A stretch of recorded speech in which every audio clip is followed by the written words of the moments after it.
we help Amazon vendors and Amazon sellers across Europe and a few in the US to increase their margins especially and optimize processes and save manual labor. One of the biggest ones lately was Signify from Europe. Huge Amazon seller or vendor actually who sells in the European market space and they sell Philips Hue, so those lighting bulbs that can change color, and it's a huge account, one of the biggest accounts, and they managed to recover significant amounts in I think the first 6 months during our cooperation, and everything in a fully automated fashion. But for sure they are increasing their EBITDA by many percentage points, because usually it's around, I don't know, 2 to 3% of annual sales that we are recovering. Yeah. If you add that on top of your margin, then it's a significant percentage increase.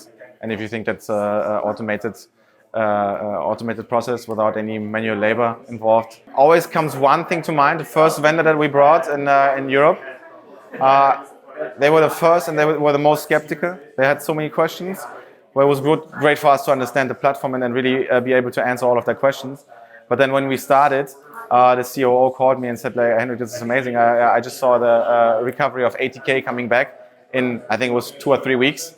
So they were very, very happy. And I still remember that call when he called me, and he was very, very positively surprised that in such a short amount of time we brought back so much money.